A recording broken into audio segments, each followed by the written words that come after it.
Thank you, ladies. We'll now have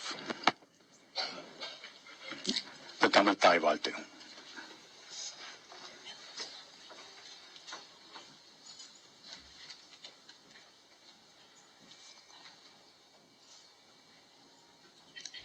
வாழ்க ஈழத் தமிழகம், வாழ்க இனிது வாழ்கவே.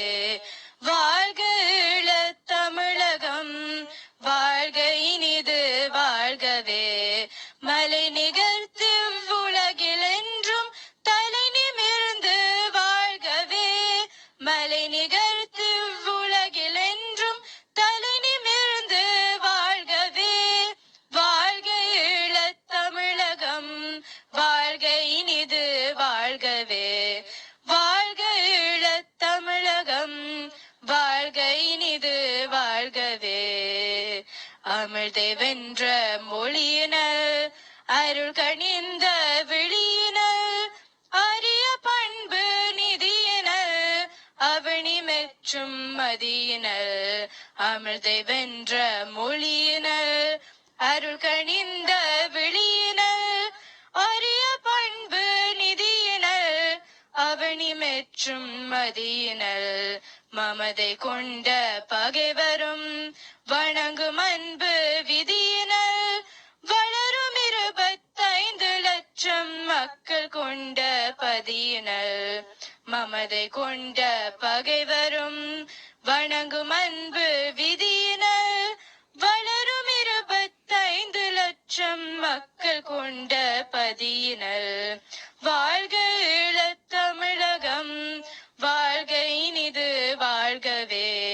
மலை நிகழ்த்து உலகில் என்றும் தலை நிமிர்ந்து வாழ்கவே. பட்டிப்பாளை மகாபலி பயிலருவி முற்றாறுகள், பல வளங்கள் பொழியவே எழுநடன்றை துளவிடும்.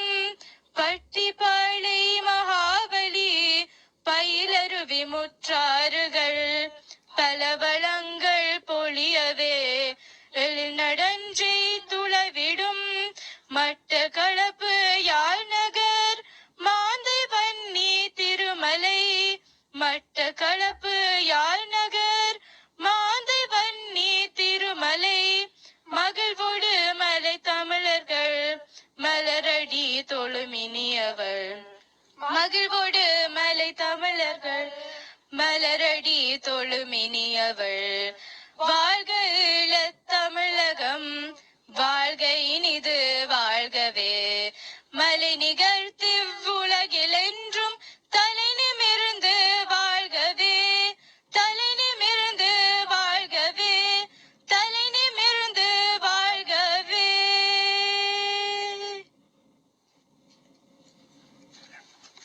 Thank you. Please remain standing for a moment of silence in memory of all the innocent lives who perished over the years in the genocide in our homeland, and in remembrance of all the brave soldiers who have given up their lives protecting their homeland in Canada, Tamililam, and around the world. தாயகப் போரிலும் இன அழிப்பிலும் தமது உயிரை இழந்த பொதுமக்கள் நினைவாகவும், தமிழீழ விடுதலைக்காக தமது உயிரை ஈகையாக்கிய போராளிகள் நினைவாகவும், மற்றும் கனடாவிலும் உலகெங்கிலும் விடுதலைக்காக தமது உயிரை துச்சமாக மதித்து போராடி வரும் போராளிகள் நினைவாகவும் சில நிமிடம் மௌனம் சாதிப்போம்.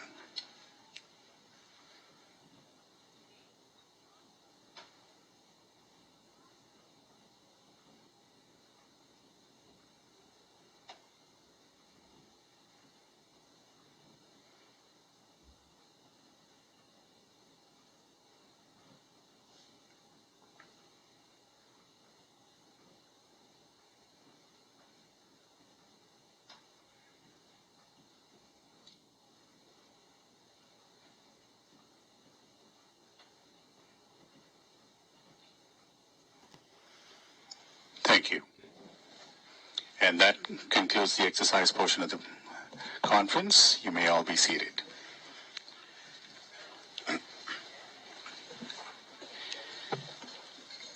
ஏழு எட்டு அமைப்புகளை ஒன்றிணைத்து இப்படியான ஒரு பெரிய கருத்தாடலை செய்வதென்பது சுலபமான விடயமல்ல. இந்த கான்ஃபரன்ஸுக்கு தனது நேரத்தை மட்டும் செலவு செய்யாது உயிரையே கொடுக்கிறார் என்று சொல்லலாம்.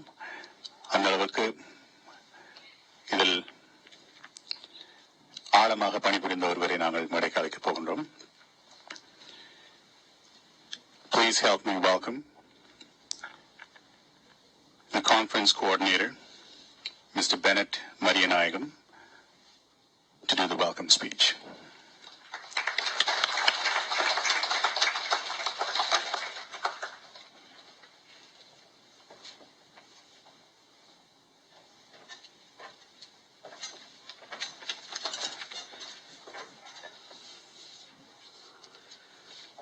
Hope everyone is doing very well.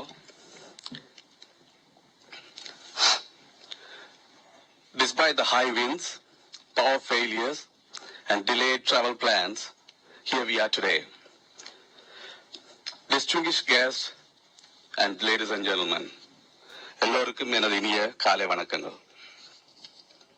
It is my great pleasure to welcome all of you to the second international conference on Tamil nationhood and genocide in Sri Lanka. With painful memories and deeply wounded emotions, today we begin this conference right at the same place where nearly 20 years ago, a group of young Tamil university students hosted the inaugural international conference on Tamil nationhood and search for peace in Sri Lanka. Over the next 3 days, we have a full agenda to seek advice from experts in fields in ethno-nationalism and human rights atrocities. This second conference is held at a critical time when Tamil people in Sri Lanka and the Tamil diaspora is looking for direction to continue our struggle in search of peace with justice. To our eminent speakers and researchers who have come from around the world, I bid you a warm welcome to this city of Ottawa.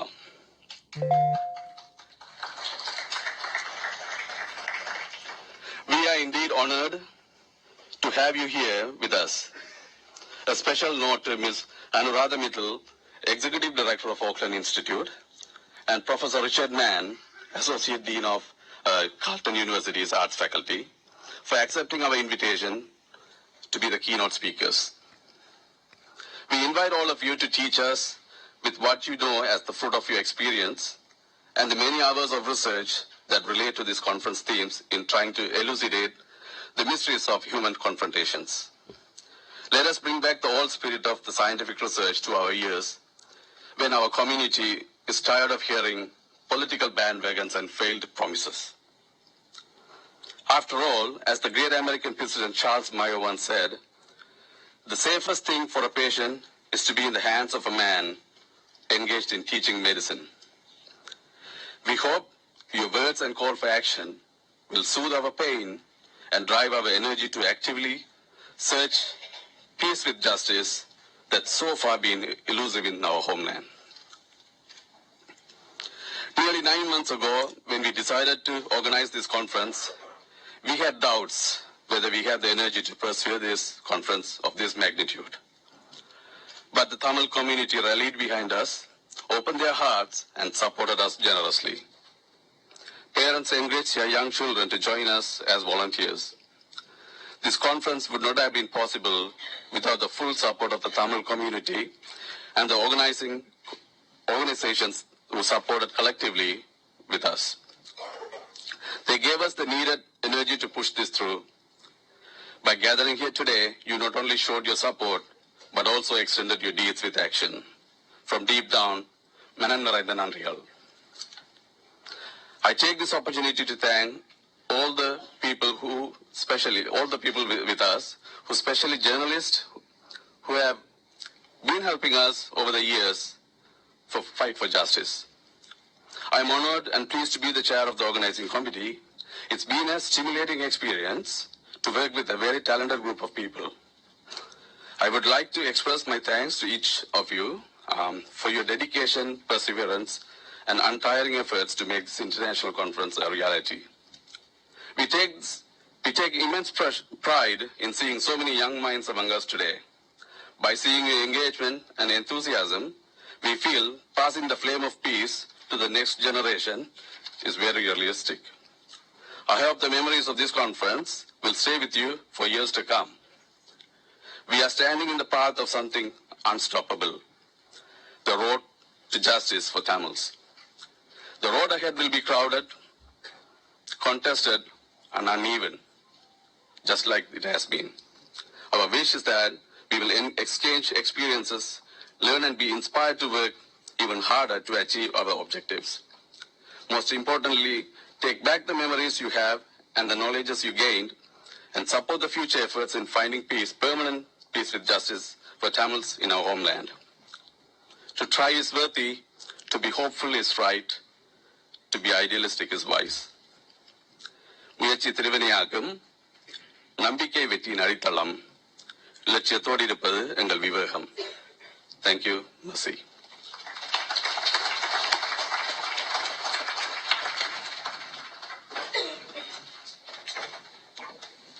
Thank you, Mr. Marianayagam.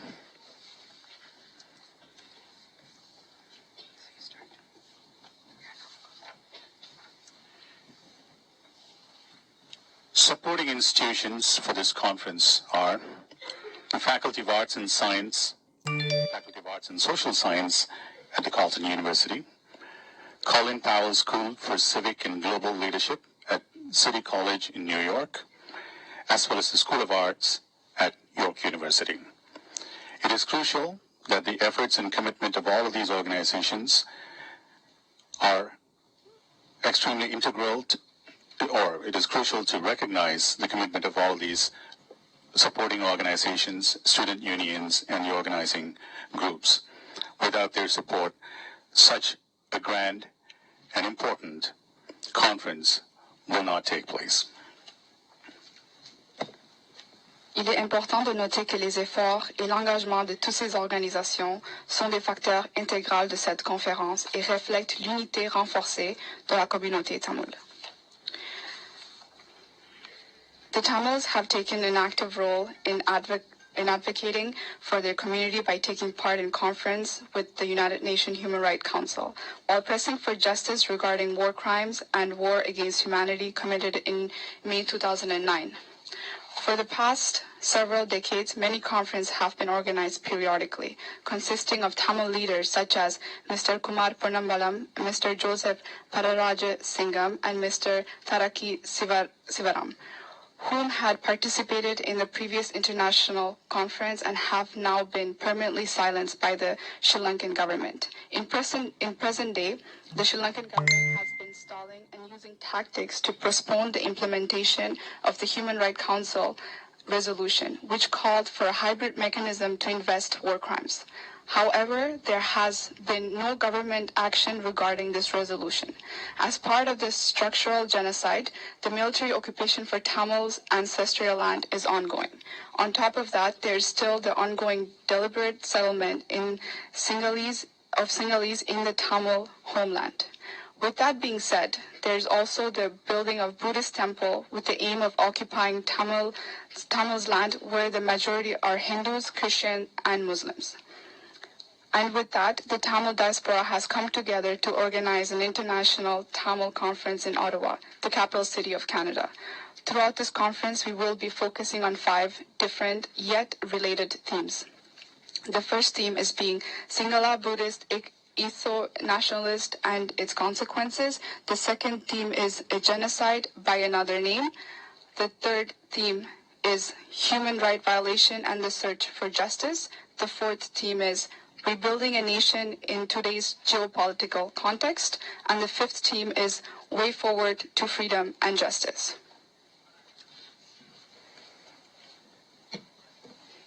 We would like to now introduce our keynote speaker, Ms. Anuradha Mittal from Oakland Institute. Anuradha Mittal is the founder and executive director of the Oakland Institute and is an internationally renowned expert on trade, development, human rights, and agricultural issues. She has authored and edited numerous books, had her articles and opinion pieces published widely in widely circulated newspapers such as the New York Times and the Chicago Tribune. Anuradha led the research at the Oakland Institute, including field research in eastern and northern provinces of Sri Lanka in December 2014, which led to the first independent report on human rights situation, especially as it relates to the land rights of the Tamils. The Institute's report, The Long Shadow of War, the Struggle for Justice in Post-War Sri Lanka, and an accompanying report, I Speak Without Fear, where are our loved ones who have been abducted, arrested, and disappeared, created a media storm, and the issue of denial of justice for Tamils in Sri Lanka was on the front pages of every major newspaper following the release of those reports. Now, without further ado, ladies and gentlemen, please help me welcome our keynote speaker for this morning, Anuradha Mittal.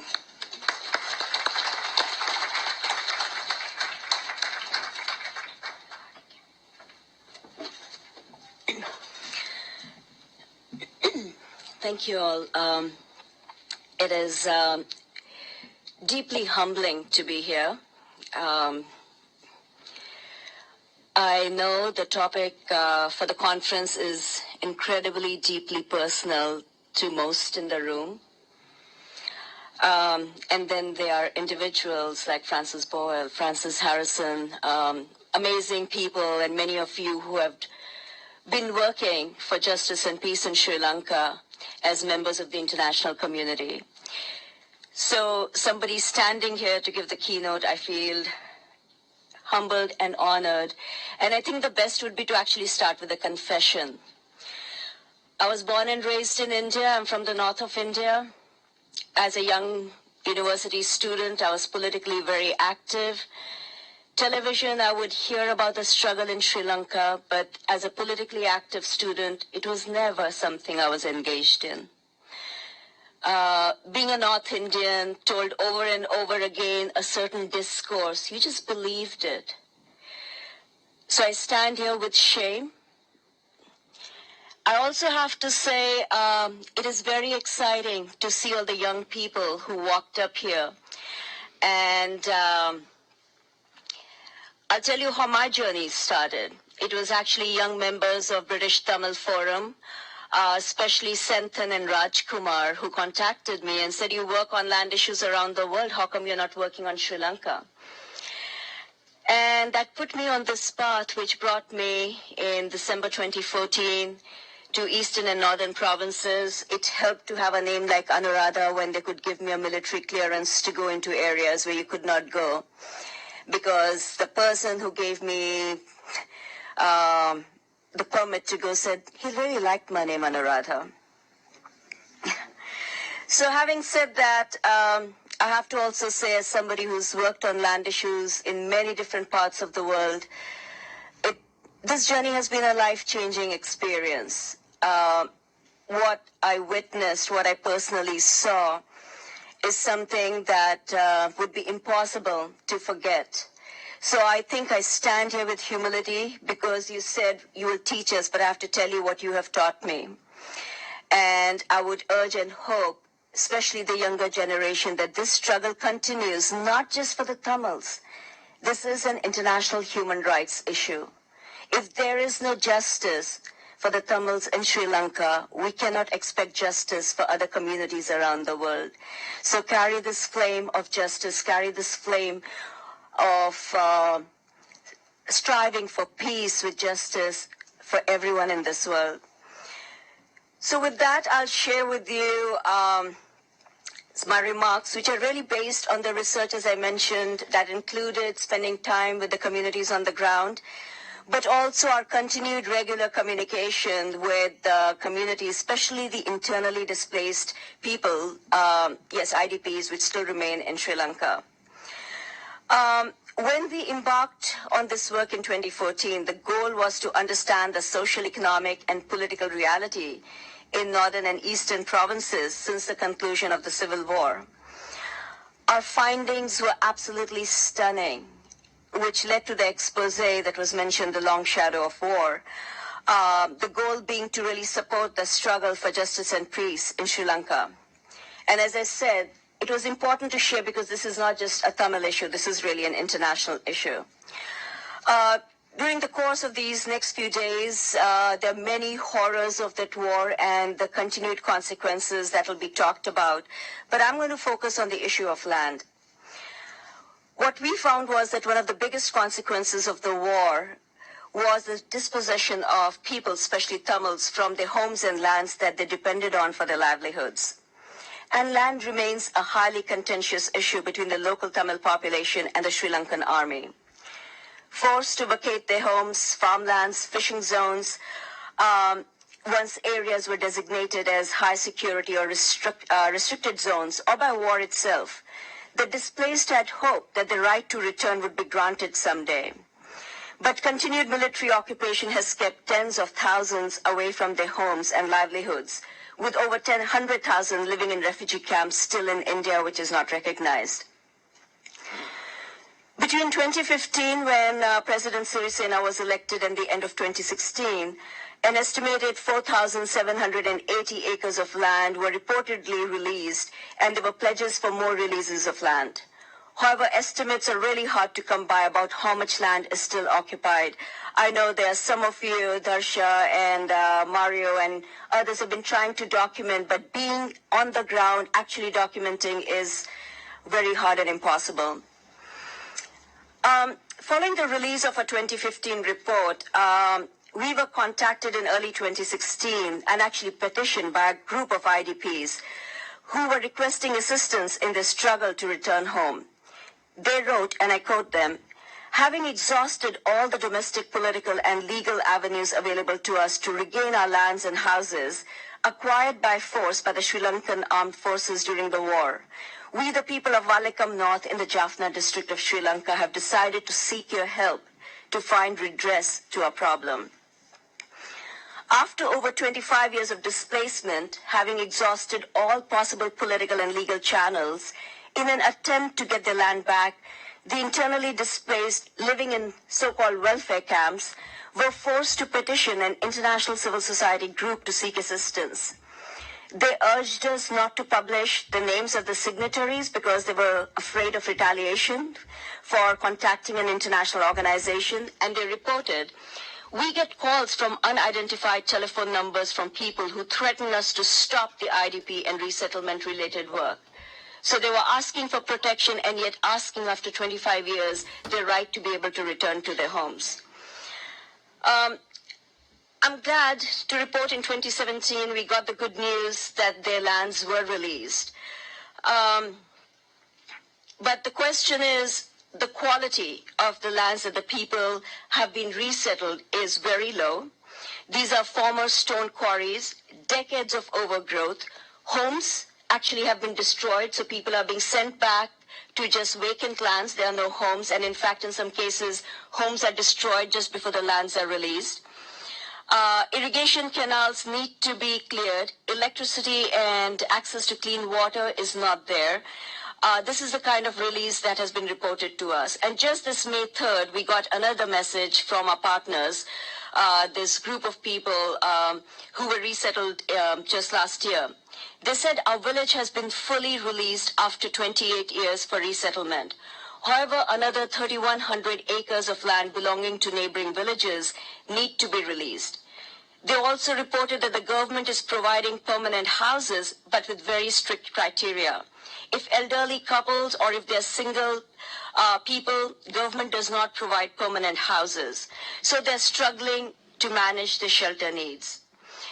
They also report that the lands are just released without cleaning, so the cleaning of land consumes huge amount of money. Families are struggling. Restoring livelihoods is a big issue. The released lands are next to big military camps.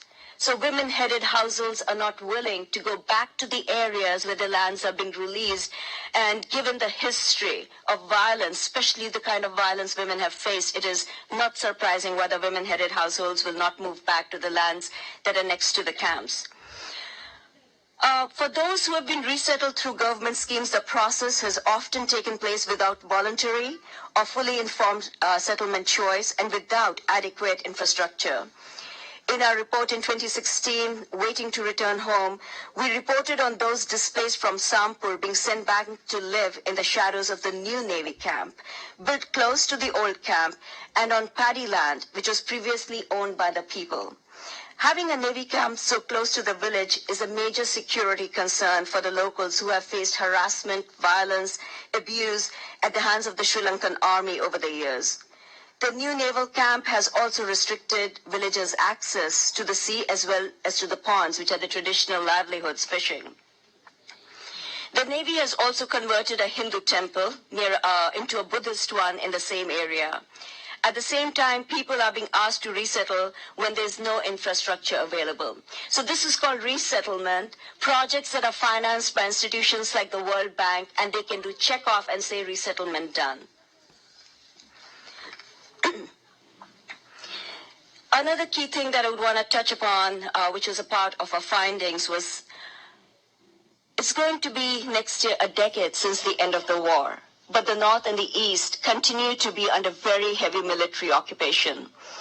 So despite the end of the war, military budget has continuously increased, including since when Sirisena was elected in 2008, the percentage of Sri Lanka's overall budget that was spent on military was 12.9%. In 2016, 7 years after the war and a year after Sirisena was elected, it was close to 15%. In 2015, we reported that an estimated 1 army personnel for every 6 civilians.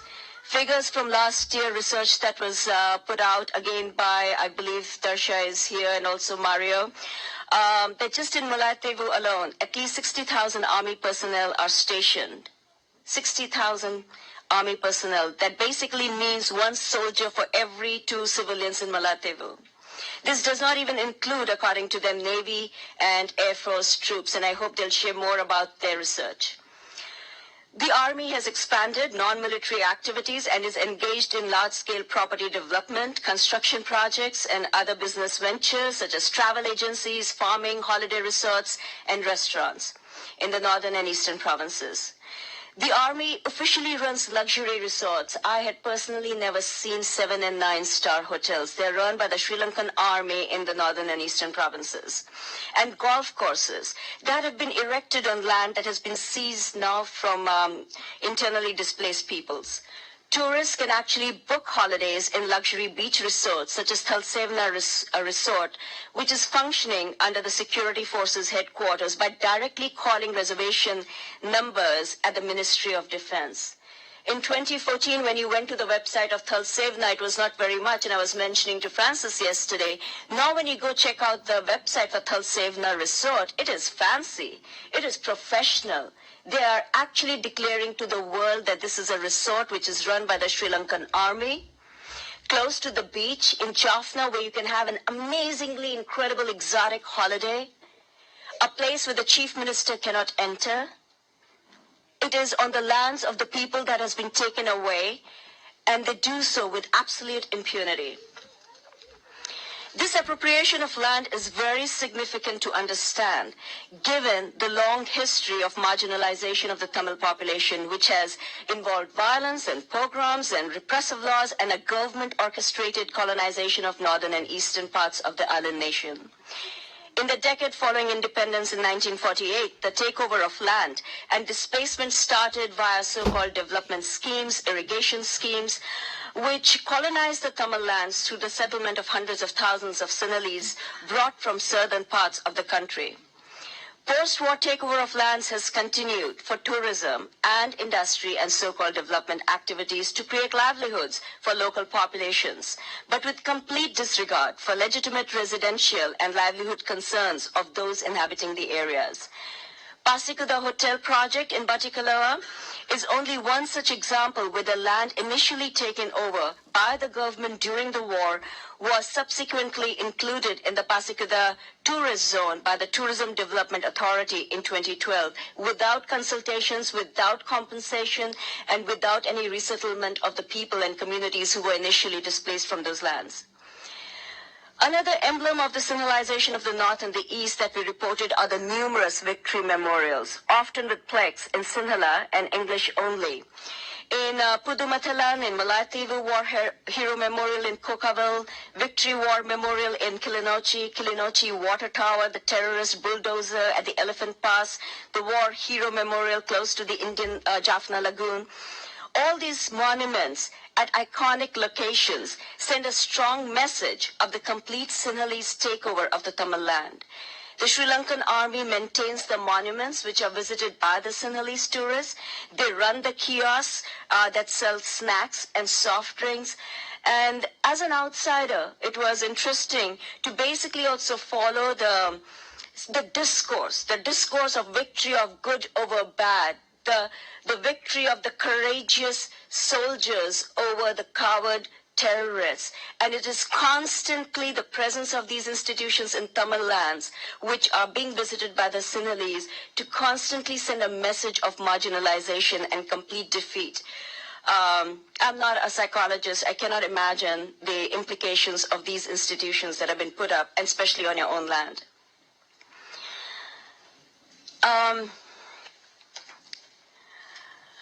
I could go on. I feel like there are many of you in this room who know so much more.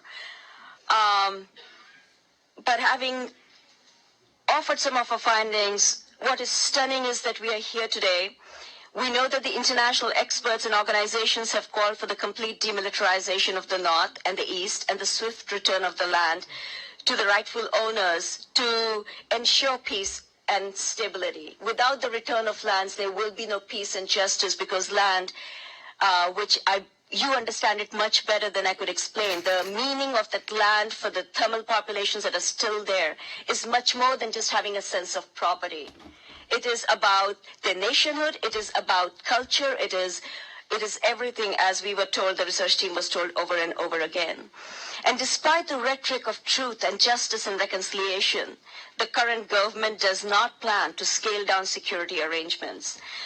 Despite the United Nations resolutions and various task forces and numerous government promises, tens of thousands continue to live in despair and in fear in Sri Lanka. And despite all the promises that were made by President Sirisena when he came into power, the need for full resettlement and a true reconciliation process is unchanged. It is quite embarrassing for the international community that the United Nations gave 2-year extension to Sri Lanka to report on transitional justice mechanisms, despite little to no progress to date. So the response of the international community has to keep giving an extension, hoping that somehow Sri Lankan government will get its act together and not once doubting its political will if it intends to do so. At the same time, you have in 2016 when Sirisena said in an interview with the newspaper in India, The Hindu, "Before I came to power, there was a fear that those who had given commands during the war could be taken to international courts of justice. The international community is so satisfied with my performance that they've completely changed their impression of the country. Now there is no threat of international courts. I have told the international community that I cannot accept any proposal that allows foreign judges to probe our domestic matters. This is another great victory I was able to achieve in this time." You had the Minister of Justice warning that anyone alleging that Sri Lankan forces committed war crimes would face legal action. At the same time as the good work done by ITJP has reported, torture continues and is routinely practiced all over the country. ITJP's work has brought forward horrific evidence of torture and sexual violence perpetrated by Sri Lankan security forces, not before 2009, but that it continues today. The government has acknowledged finally that 65,000 people remain missing.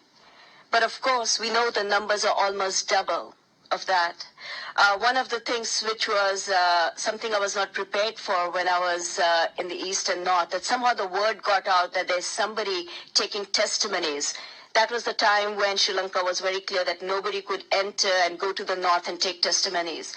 And I would be shocked. Starting at 7 in the morning, there would be lines of people snaking around where I was to be able to show photos of their loved ones, the paperwork through the Red Cross that these people had surrendered, asking, can you help us find out where they are? This is a question that needs to be asked of the international community. The fact that in the face of such horrific violations of human rights, in the face of continued displacement of people, in the face of continued torture and absolute impunity of the Sri Lankan forces, how does the international community, how does the government of United States, United Kingdom, Canada, and elsewhere, for their narrow geostrategic interest, believe that the situation is different in Sri Lanka? There has never been justice for victims of mass atrocities, whether it is Rwanda, whether it is Cambodia. And are we going to allow Sri Lanka to become another one? Because if we do, we know which way the fate of the Rohingyas or whether the fate of Syria. So this is really a call to action to each one of us to stand up for what's right, not because it's too far away, the island nation. It has to be as much of a concern for me when I come from India, because that is happening in my own country, in Kashmir. So till we stand up for each other, it'll never, ever be resolved, and we will continue to write books and produce reports. Lastly, I would just say, it is up to each one of us. Yes, we need to do advocacy. We need to do advocacy at the United Nations, which at times feels like a fig leaf only, because all the politics are controlled by the United States and UK and France and all these powerful countries. This work has to continue. I know it is tiring. I've realized you need legs of a marathon winner. You know, in the message that we received on May 6th from our partners, the internally displaced peoples in Sri Lanka, they said you need to continue advocacy. You need to continue advocacy in international areas to ensure that people know what is happening. And while we are doing it, every magazine which carries a story about the tourist destination being Sri Lanka, write to them. Let them know that when they go to the south, how about try to go to Jaffna, which feels like the war got over yesterday, but the roads and infrastructure is still not there. Ask the tourists to not just go to the elephant orphanages, but go to the welfare camps that still exist just near Jaffna. You don't have to go very far. So every time somebody writes about the tourist destination, there's a great campaign to be done around the World Bank, which has been sending money to Sri Lanka to be able to do resettlement project. Question what kind of resettlement is actually being carried out, because it is finally the taxpayers' money that finance the schemes of the World Bank. All the clothing agencies and your retailers who want to set up factories, and then they say we are providing employment to war widows. More than petty jobs that pay menial wages, war widows need justice. They need to have their loved ones back. They need to be safe. The number of women that I met who say that the police still visits them in the evenings. To let them know they've come in the evening to talk to them about their missing loved ones. The fear.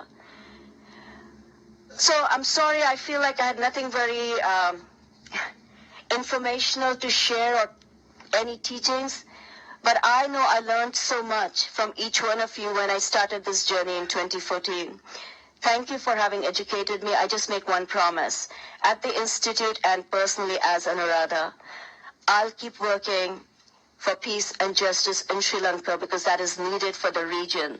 And hopefully when there's peace and justice in Sri Lanka, there'll be peace and justice in India, because we would have learned a lesson how to be in Kashmir. Thank you.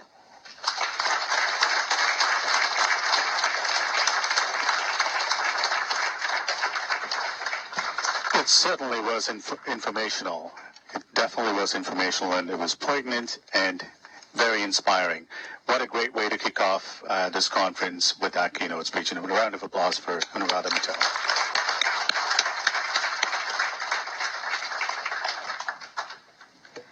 Next, we will be sharing a video of Mohan Zarin.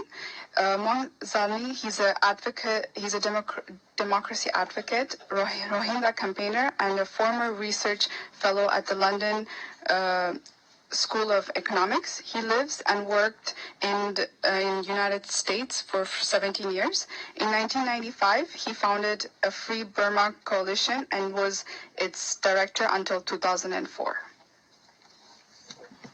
Let's watch the video.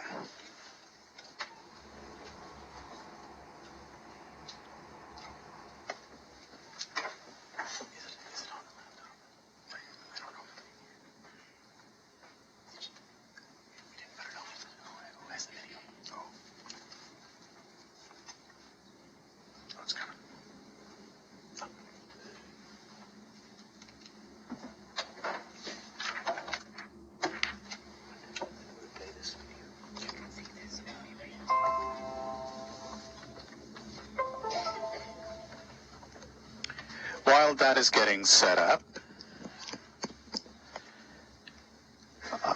just a friendly reminder and a note for everyone to please write down and remember. Kindly refrain from photos or videos, especially with your cell phones during the sessions. We do have professional photographers and videographers recording everything, and all of that will be available for you on the conference site. So kindly refrain from doing photos or videos with your own devices. And of course, if you can put your phones on silent or vibrate, that would be great as well.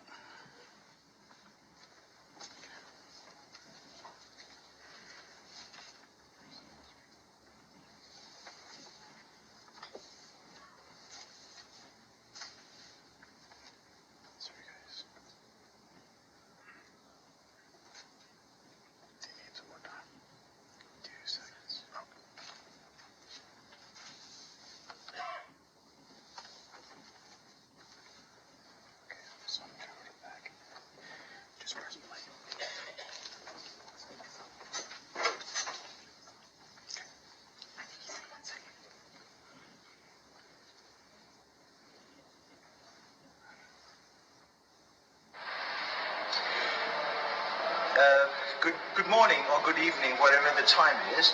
I'm really sorry that I cannot be there in person. I really wanted to, but my schedule got reshuffled a bit, and so I'm unable to come there to join you, show my solidarity in person. I've always been an admirer of the Elam Tamil struggle for self-determination, ethnic equality in Sri Lanka. And I have stood by your struggle, even, when your armed resistance was defeated. I stayed in solidarity with the Tamil people, irrespective of what happened. Of course, like nobody wants to see bloodshed and violence, but that's just a small part of your struggle, as I understand it. I served as a member of the panel of jury in Bremen at the Permanent People's Tribunal on Sri Lanka, the second tribunal that looked at the question of whether the state of Sri Lanka committed the crime of genocide against Elam Tamil people, not just the war crimes. The war crimes, it was decided on at the first Permanent People's Tribunal in Dublin in 2012, I believe, and I was with the second tribunal that found the state of Sri Lanka the guilty of the crime of genocide in addition to war crimes. That was held in Germany, Bremen. And so I heard harrowing testimonies of people who lived through the last phase of the war, including some Canadian doctors, Tamil doctors who went to help their people in Jaffna and other places who were trying to just simply stay alive in the face of relentless and ruthless bombardment and massacres by the Sri Lankan army. But, I have to say this because in this day and age, struggles for self-determination or even ethnic equality within a single nation state that is ethnically controlled by usually majoritarian racist groups, whether it's Sri Lanka, Buddhist Sinhalese, or in my own country of Burma or Myanmar, where the Burmese Buddhist majority are in sync with the Burmese military that have been their main oppressor over the last 50 years. As you know, the Rohingya people, simply because they happen to be Rohingya and they happen to be in an area the Burmese military consider very strategic to them, and they have been misframed as Islamic terrorists, supporters. They've been misframed as proxies for Bangladesh that the Burmese military fears might snatch the ancient Arakan coastline in order to relieve itself of population pressure from the high density of 166 million. And so, I'm from a Buddhist Burmese majority background, and I came from an extended military family that have served in the Burmese Armed Forces since its foundation, or its inception in 1942 under the fascist Japanese patronage. And although I'm Buddhist Burmese and myself, with the extended military background, I don't go with patriotism, blind patriotism that makes people go with, behave like herds, behave like a part of a pack. And so my country wrong is wrong, and I'm not going to support my country, and therefore I have been declared enemy of the state, and I'm possibly the most hated person by the Burmese racist public that calls itself Buddhist and commits and cheerleads a genocide against Rohingya. So, I draw a parallel between what the Sinhalese, the public that calls itself Theravada Buddhist, and our two countries, Sri Lanka or Ceylon and Burma or Myanmar, have long centuries-old ties, and most disturbingly, these two Theravada Buddhist countries are now credibly accused of committing crimes against humanity, genocide, and war crimes. That is, all the legally defined international crimes. And so these Buddhist societies must reclaim their good selves, and they must stop any form of atrocities, the least of which is a religious bigotry and state-sponsored discrimination and persecution against either Hindu or other Tamil people, or the Muslim Rohingyas or Kachin Christian. As you know, like the Burmese army is also committing war crimes against the Christian Kachin people near Chinese-Burmese border of northernmost part of Burma as I speak today.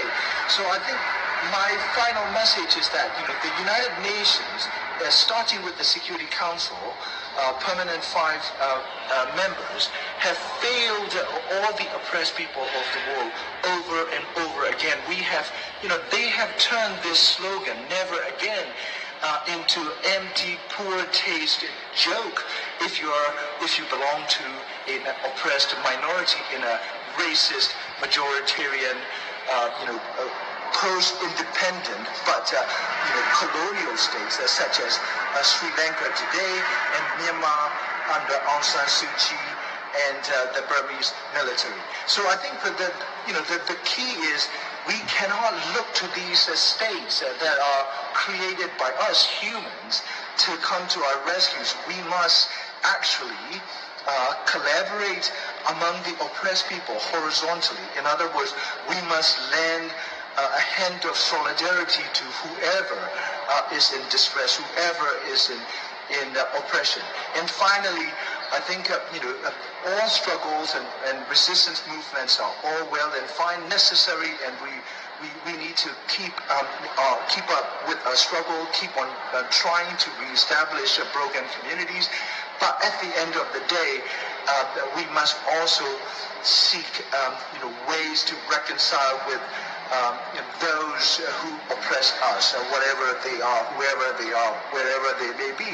At the end of the day, we have more in common as humans across religions, faiths, culture, and national identities. So my message is twofold. We seek to establish solidarity movements across the world, and at the same time, we seek to retain our own humanity. We don't become like our oppressor. At any cost, we seek reconciliation, even with our oppressor, when the oppressive group is ready to meet us halfway. And thank you very much, and have a wonderful conference.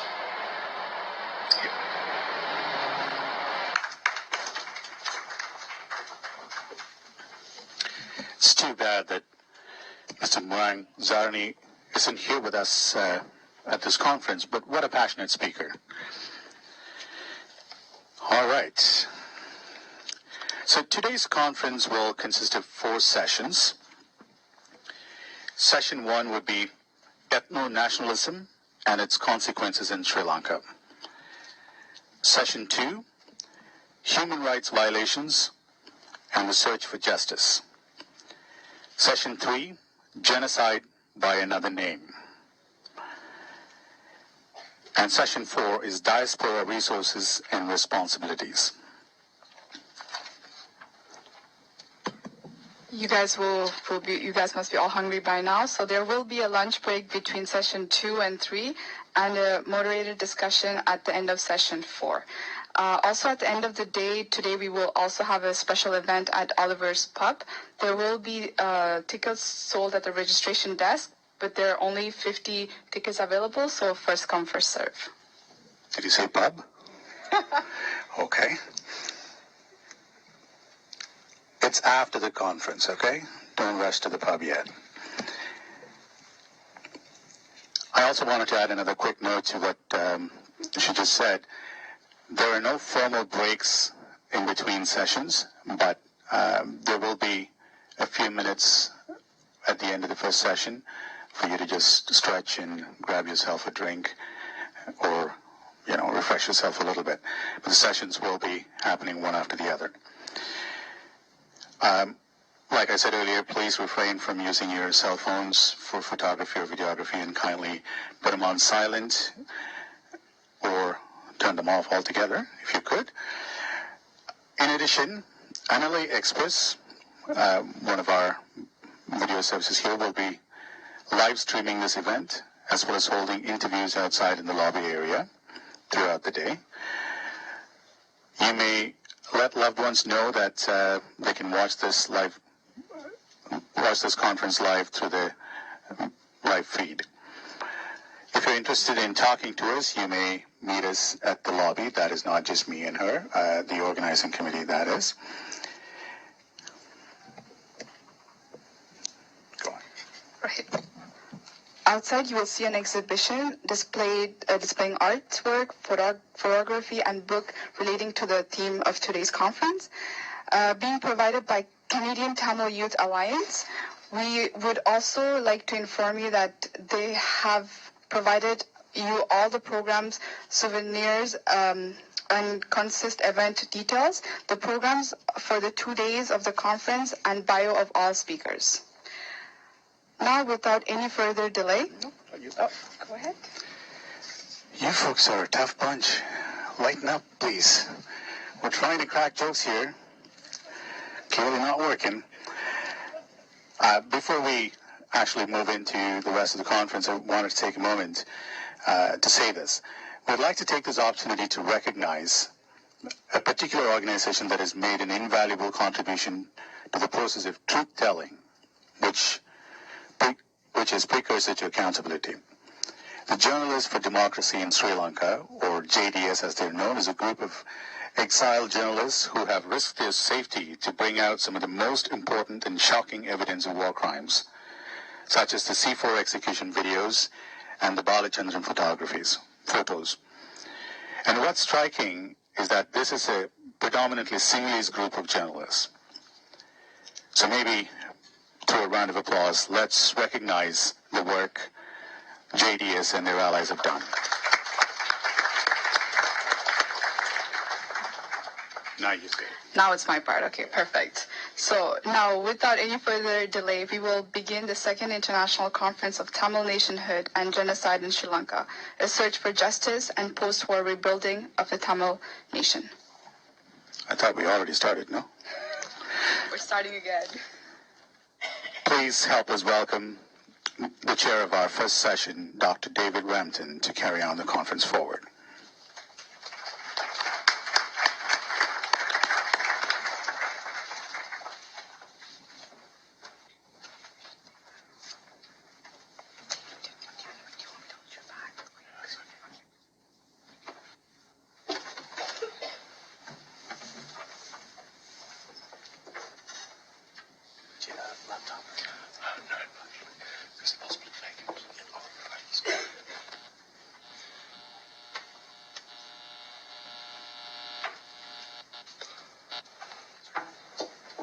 Good morning. I'm chair of the first panel, and what I intend to do is, first of all, to introduce participants in the first panel, and then I will speak, followed by Peter Schulk, and then Anne Gall, Nimi Gaurarunatham, and then I believe we have a video link with Kumara Vadivel Guruparan from Jaffna.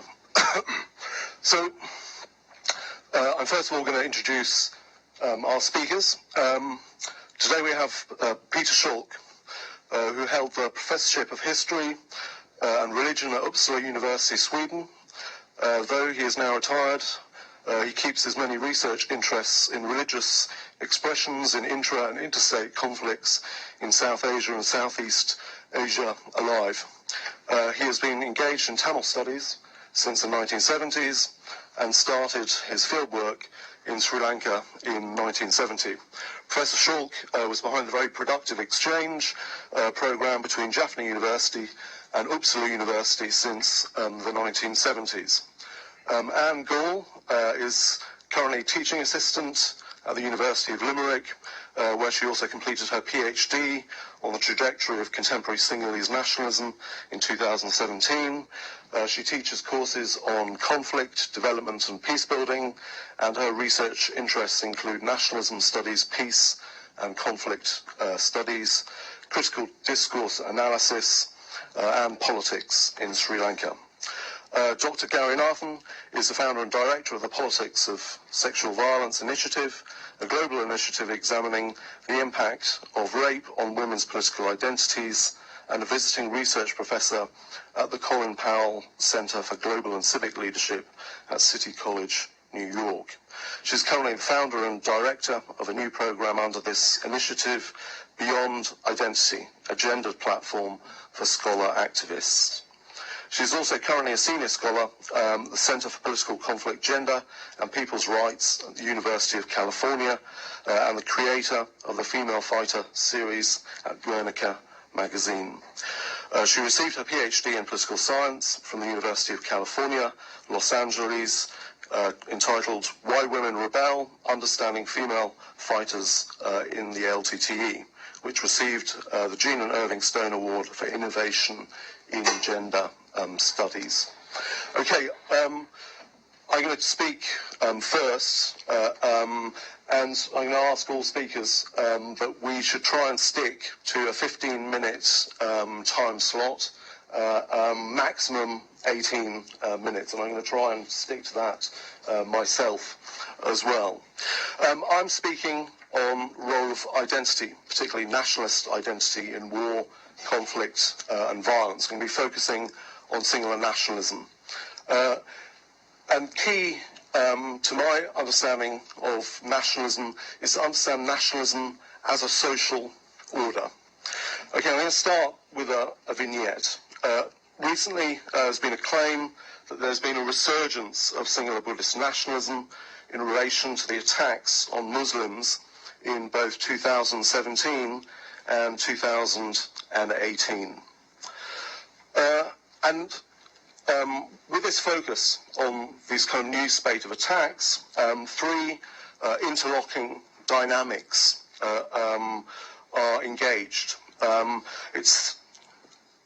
So three elements are seen to be responsible, if you like, for this resurgence.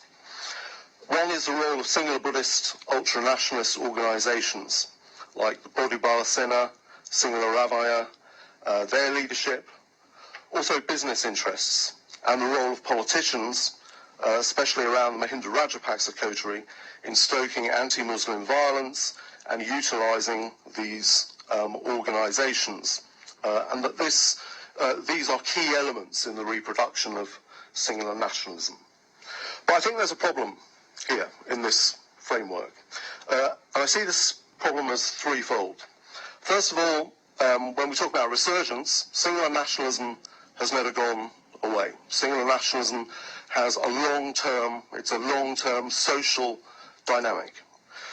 Secondly, the view of power in this perspective, that politicians, business interests, etc., utilise nationalism, and that's how nationalism gets reproduced.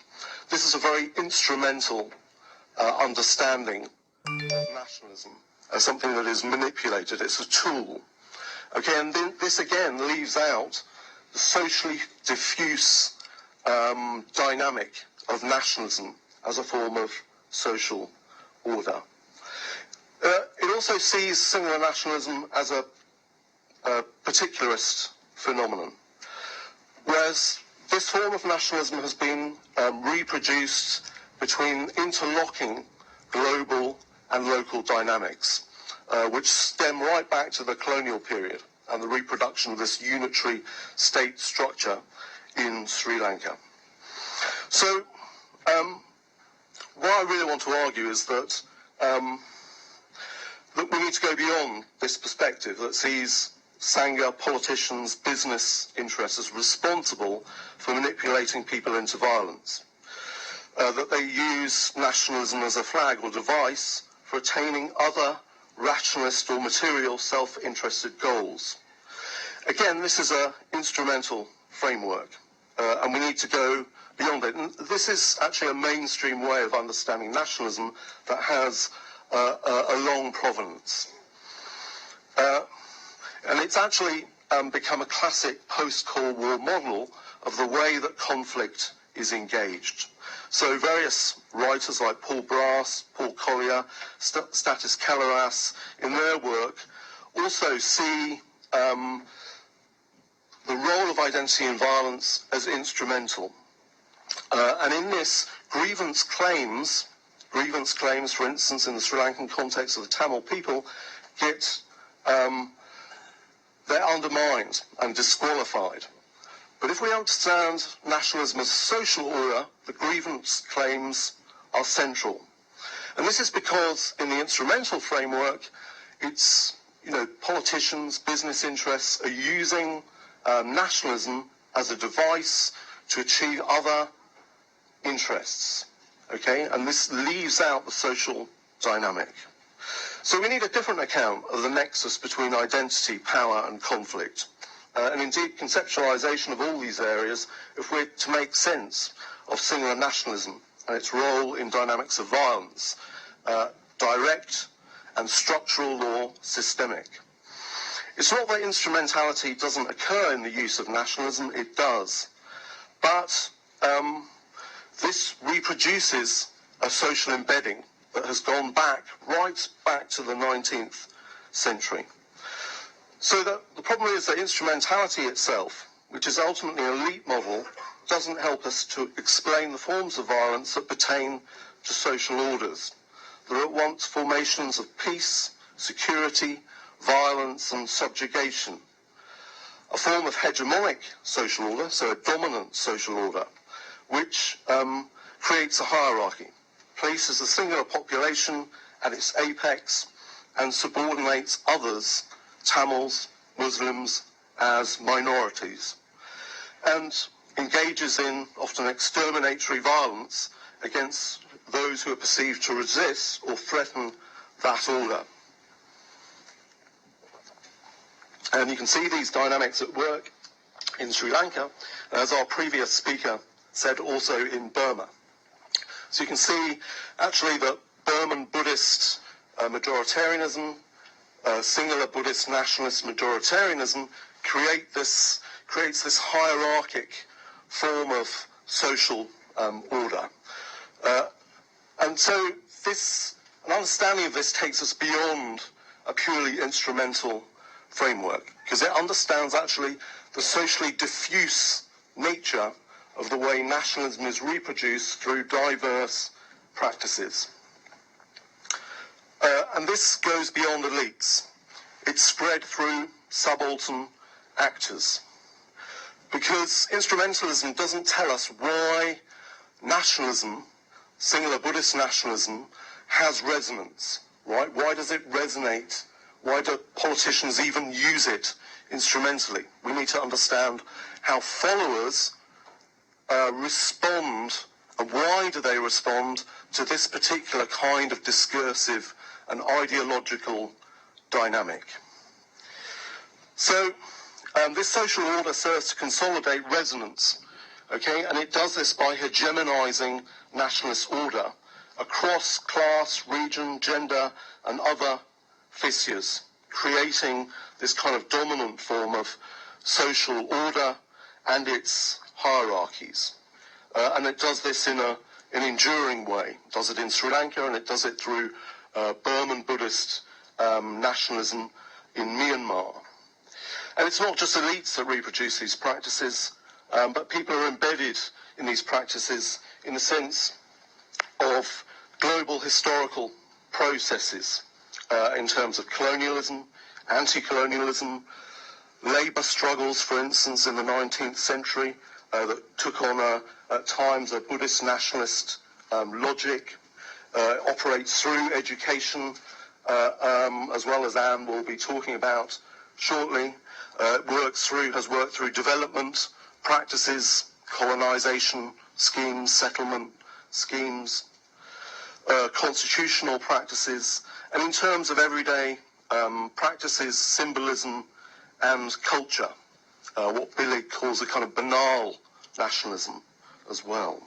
So what we need to do is actually stop reducing nationalism to this local, particularist, elite-centric discourse. Okay, because if we do that, we can begin to understand also how a range of subaltern actors, including the JVP and then some of these newer nationalist organisations, also reproduce singular Buddhist nationalism. And actually this heats up singular Buddhist nationalism because it becomes a site of contestation. JVP is a crucial organisation in the reproduction of nationalism going back to the 1960s. Okay, and in the peace process in 2002 to 2006 was one of the key actors in mobilising against that process. So actually nationalism also has a kind of fluidity, a contestation, because the JVP also held up its own nationalism as a form of authenticity against the elites. And this heats up the singular Buddhist nationalist majoritarian dynamic.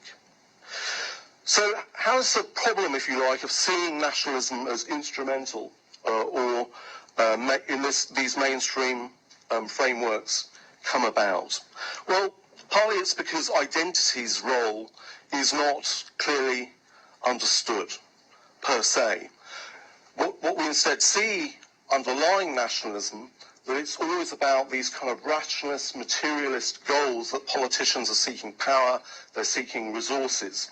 And we miss out this social order dimension. And this operates through a kind of dualism. We can't disqualify the discourse as an ideology of singular nationalism. We say it's never about that. It's really about these other things. Okay, and this is problematic. Okay, because actually this again misses out the social order dimension. And part of this is actually the way social sciences are structured, right? And the tendency actually to obscure the role of identity, issues of race, colour. And this operates across many different communities get disqualified. This has actually emerged, I don't have time to explore this, through a kind of Eurocentricity.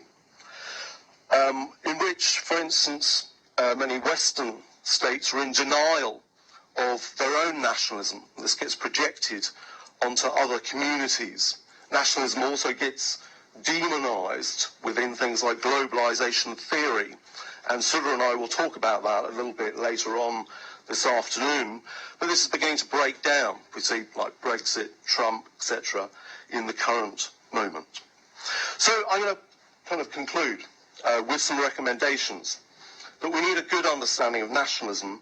Unless we have that, unless we have a fuller understanding of nationalism, there's a failure to recognise that nationalism is not just a particularist internal dynamic, that it's something that's been reproduced, for instance, between the interaction between colonial power, international actors, in reproducing an alignment with singular nationalism and this reproduction of a unitary state.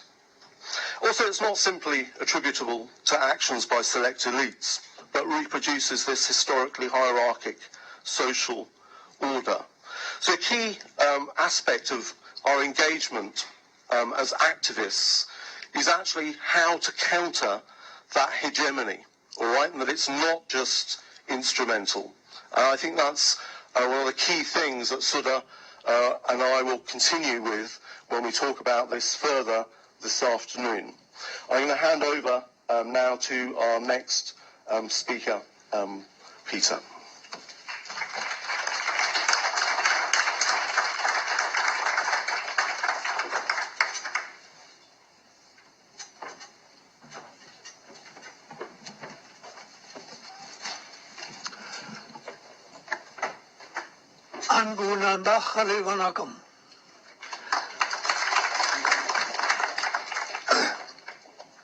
I want to thank the organization here for having invited me for the second time. It is 20 years ago since we met. But I'm very happy to see known faces, old friends, and make new friends during these days. I'm going to speak about a difficult subject with a terminology which is a little artificial, because I had to summarize 14 pages, and so you will get a handout to make it easier to follow. The headline of my presentation is The Ideological Construction of Sinhala Buddhist Ethno-Nationalism by Semantic Displacement. Let me first point out one thing of a former speaker who rightly emphasizes the necessity of a study of longue durée, of a long historical perspective, which makes it evident that the present atrocities against the Muslims is only a part of a long history of atrocities. When I started in 1970, I took over from my teacher, Heinz Bechert, who studied at that time militant Buddhist movements from the 1940s onwards. So I continued with the study in 1970s, and I could list more than 100 Sinhala Buddhist militant movements. Not all were directly violent, but it gave me the impression that there is a continuity. Of course, we can go further back to the colonial period, where much of the inspiration has come for the present time, and also to the Vangsik tradition, the tradition from the chronicles, the Mahawangsa, the Deepa Wangsa, and all these things which were very anti-Tamil.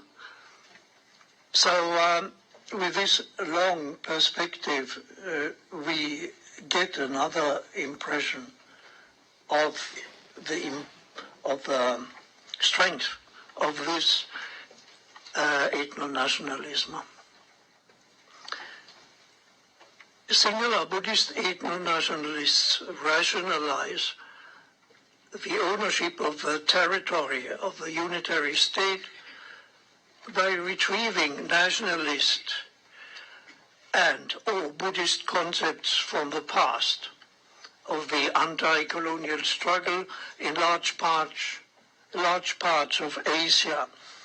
For example, the term Bhumiputra, son of the soil. It is the soil where the Buddha allegedly trod 3 times. In the Mahawangsa, it is told that the Buddha flew to Sri Lanka 3 times. Having been turned against colonials, now the designation Bhumiputra was turned against Tamils. Then we have another concept. It is in Pali, ekachakra, one umbrella. It is a metaphor for the unitary state now. And further on we have the concept of Dhammadipa, which is a canonical concept, true, but it was later translated wrongly as island of the Dhamma. It's a wrong translation. It is no translation at all. It is a kind of transcreation, we usually say, when a translation is fanciful.